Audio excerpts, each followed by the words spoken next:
안녕하세요. 로피아노 일기 1997년 8월 6일 요셉 성인의 역할.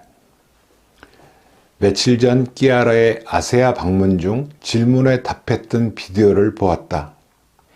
남편은 공동체 회원이 아닌 한 솔선자 부인의 질문에 먼저 가정에 충실하라는 끼아라의 답을 보면서 아내에 대한 불만이 또 되살아났다.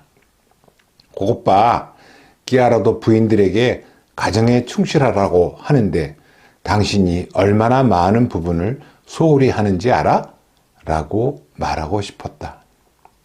한국에서는 남편들이 부엌 일을 하는 것은 안 되는 것으로 어렸을 때부터 교육을 받아왔고 집안일을 모두 부인들의 담당이며 특히 부인들은 결혼 후에는 친척 집에 큰 행사가 있을 때가 아니면 외출하는 일도 거의 없는 것으로 알고 살아왔었다. 내가 부엌에 들어가 설거지를 하는 것을 정말 커다란 사건으로 여겨야 했고 신앙 모임 때문에 아내가 자주 외출하는 것은 항상 나에게 큰 어려움이었다. 나뿐만 아니라 나와 나이가 비슷하거나 나이가 많은 남편들에게는 모두의 어려움이다. 오랫동안 일치의 영성을 살면서 그 부분에 대해 체념할 때도 많았고 어떤 때는 아내를 예수님으로 생각하면서 사랑으로 어려움을 해결해야 한다고 생각한 적도 많았지만 어릴 때부터 머리에 새겨진 이 관념 때문에 언제나 어려움으로만 여겼다. 그날도 그 비디오를 보면서 복잡해지는 머릿속을 정리해야만 했다. 다음날 아침부터 정신없이 바쁘게 지냈다. 왜 그리도 그날은 할 일이 많은지, 그러나 모두 내가 해야 할 일이었고 대신해 줄 사람은 아무도 없었다.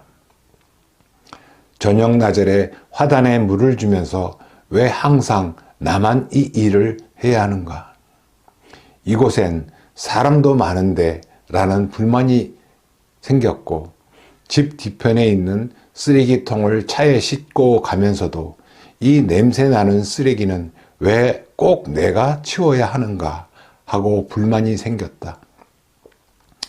그래서 한 사람 한 사람 떠올리며 생각을 해 보았지만 결국 모두에게 일을 못할 이유들이 타당하게 생각되었다.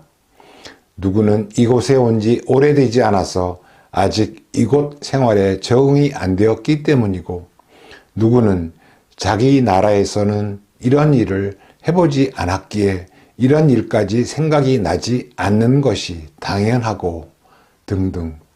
결국 할 수 있는 사람은 나밖에 없고 라는 생각을 하게 되면서 주님께서 나를 위해 마련하신 일이라고 생각하게 되었다.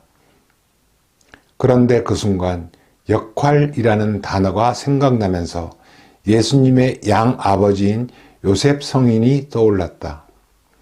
그분은 교회에서 성모 마리아만큼 많은 순간 사람들에게 기억되지 않지만 요셉 성인이 이 구세사에서 얼마나 중요한 역할을 하였으며 그분이 만약 하느님의 뜻에 합당하게 네 라고 답하지 않았다면 하느님의 구원을 위한 역사는 어떻게 되었을까 라는 생각을 해보게 되었다.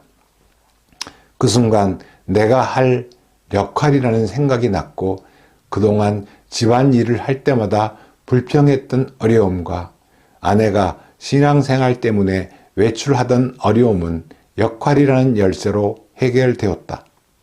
다음날 지난 시간에 끝까지 비디오를 보지 못해 다시 그 비디오를 보게 되었고 솔선자 부인의 질문을 또다시 보게 되었는데 가정에서 부인들이 충실해야 한다면 남편들도 가정에 충실해야 한다는 생각을 하게 되었다. 정말 신기했다. 같은 비디오를 보면서 완전히 다른 생각을 한다는 것은 바로 성령의 은총이었다고 말할 수밖에 없다. 내가 가정에서 맡은 역할은 바로 요셉 성인처럼 그렇게 사는 것이다. 가슴 속에서 무거운 돌덩이 하나가 밖으로 날아가 버린 것처럼 시원했다. 평화라는 단어는 이럴 때 사용하는가 보다.